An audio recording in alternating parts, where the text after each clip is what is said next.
सर्वांना सस्नेह जय जिजाऊ जय हरी. मी हबप ज्योतिताई राजे जाधव, राहणार शिंदखेड राजा. बंधू भगिनींनो, गणेश उत्सव आता जवळ आलेला आहे. गावोगाव गणेश उत्सवाची तयारी सुरू आहे.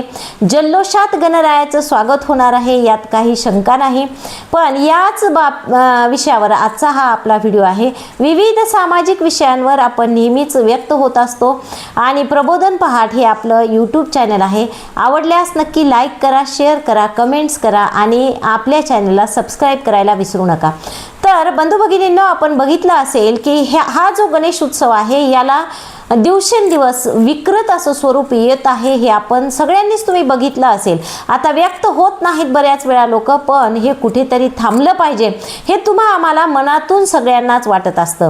कारण आपण पाहिलं 2 दिवसापूर्वी मुंबईमध्ये जी घटना घडली, भोलेश्वरचा राजा ह्या गणपतीच्या आगमनाची जी मिरवणूक होती, म्हणजे त्याला येण्याची जी मिरवणूक होती, त्या मिरवणुकीमध्ये एक दुर्घटना घडली आणि 22 फूट उंच असलेली 22 फूट उंचीची मूर्ती म्हणजे जमिनीवर कोसळली. त्याखाली दबून 2 युवकांचा मृत्यू झाला आणि 5 जण त्यामध्ये जखमी झालेले आहेत. अतिशय दुर्दैवी ही घटना आहे. अतिशय दुर्दैवी दुर्घटना त्या ठिकाणी घडली. कारण आपण पाहतो ज्या 2 लोकांचा मृत्यू झालेला आहे ते दोनही त्या घरचे कमवते पुरुष आहेत आणि एकाचं वय 30 आहे आणि एकाचं 32 आहे. अशा परिस्थितीमध्ये आज तुम्ही सांगा त्यांच्या कुटुंबावर काय वेळ असेल, कशा परिस्थितीत आता त्यांनी जगायचंय. एक जे आहेत त्यांना तर 2 छोटी छोटी मुलं आहेत. अशा परिस्थितीमध्ये अशा दुर्घटना होऊ नयेत हेच आपण आता बघितलं पाहिजे. कारण आपण बघितलं तर त्या ठिकाणी आता विविध कारणं सांगितली जातात की रस्त्यामध्ये खड्डे होते किंवा त्याला जो रॉड बसवलेला होता तो एवढा मजबूत नव्हता किंवा काय जे काय असेल ते, त्या जी ट्रॉली होती तिच्यावर ते बॅलन्स झालं नाही. कारण काहीही असो, पण गेलेले 2 जीव आता परत येणार नाहीत. त्यांच्या कुटुंबाने काय करावं, कसं जगावं हा प्रश्न आता त्यांच्या समोर आहे. तर आपण पाहतो बरेच लोक म्हणतात की देव आडवा आला नाही, देवानी तरी त्यांना वाचवायला पाहिजे होतं.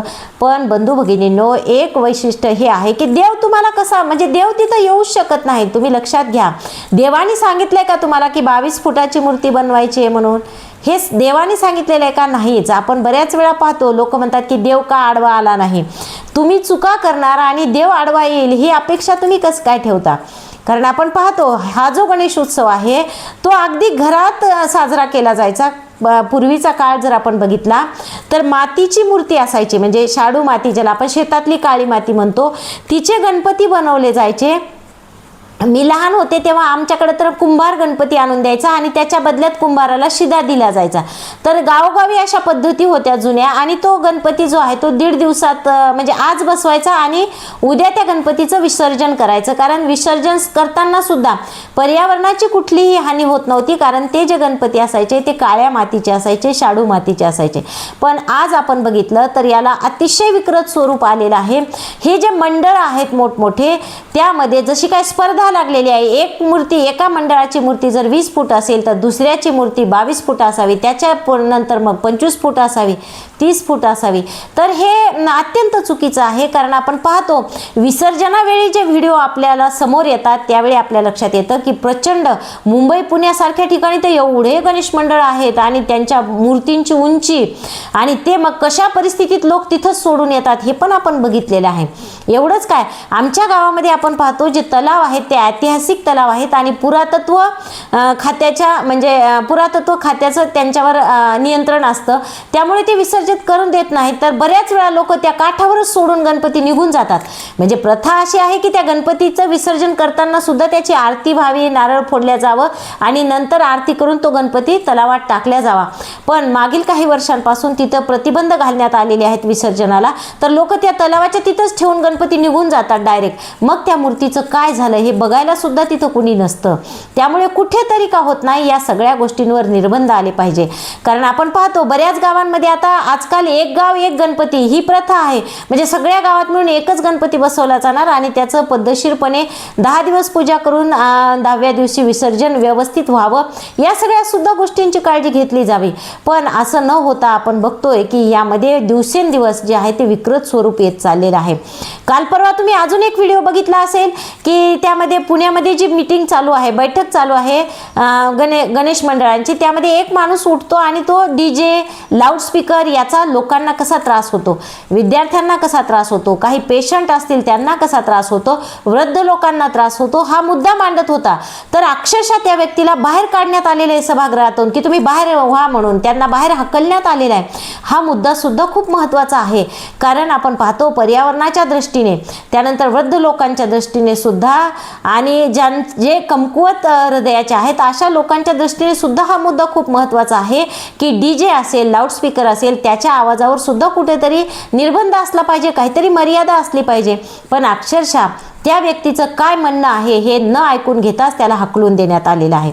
आपण बघतो फक्त मूर्ती म्हणजे DJ किंवा लाऊडस्पीकर हाच मुद्दा नाही, तर ज्या पद्धतीने आजकाल आपण बघतो की वर्गणी जमा केली जाते, त्यामध्ये म्हणजे जे अनेक लोक असे आहेत की त्या वर्गणीचा काय उपयोग केला जातो, त्या वर्गणीमधून नेमके काय कार्यक्रम घेतले जातात हे लोकांना सांगितल्या सुद्धा जात नाही.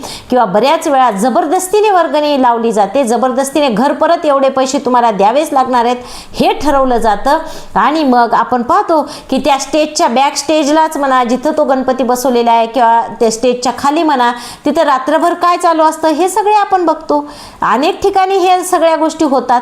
पण याच्यावर कुणाचा तरी निर्बंध असावा, कारण आपल्या संतांनी तर सांगितलेलं आहे, देव मोठा की भाव मोठा, म्हणजे देवापेक्षा तुमचा भाव मोठा असला पाहिजे.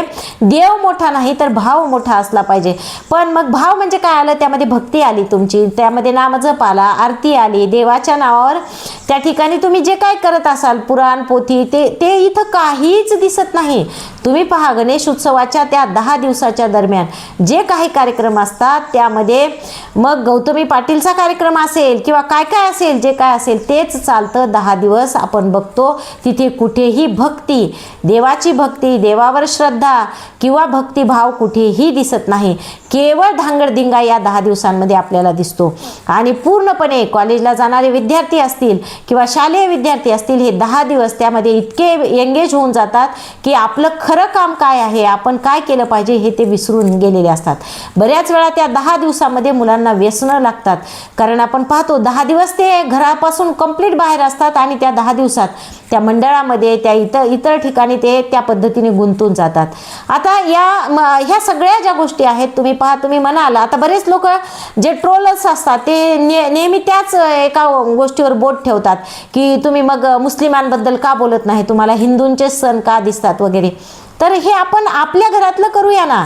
आपल्याला शेजारच्या घरात काय चाललंय हे पाहण्याची गरज नाही.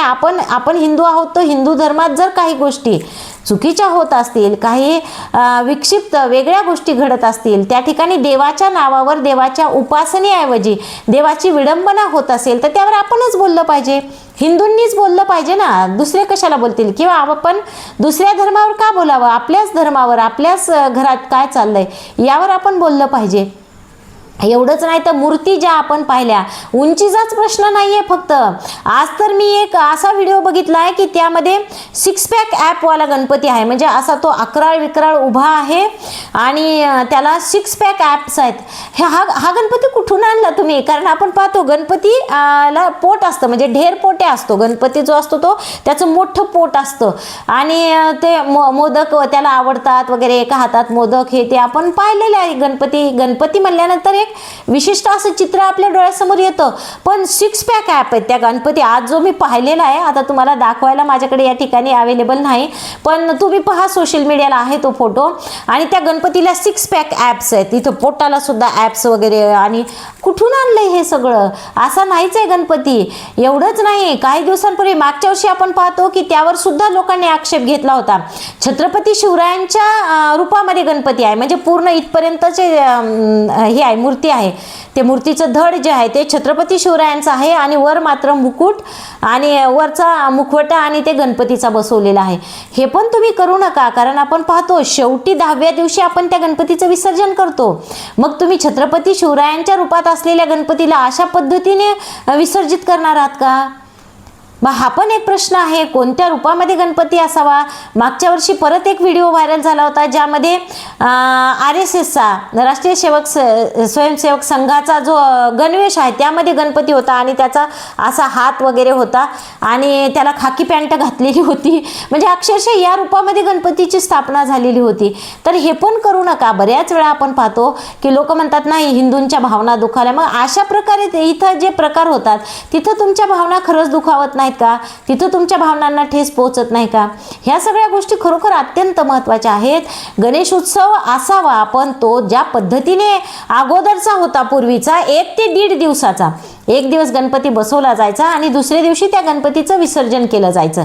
पण आपण पाहतो की हा जो गणेश उत्सव आहे 10 दिवसांचा, त्याची सुरुवात बाळ गंगाधर टिळक यांनी केली होती आणि ती विशेष म्हणजे शिवजयंती, ज्यावेळी महात्मा ज्योतिराव फुले यांनी शिवजयंती सुरू केली होती आणि लोक मोठ्या जल्लोषात शिवजयंती साजरी करू लागले.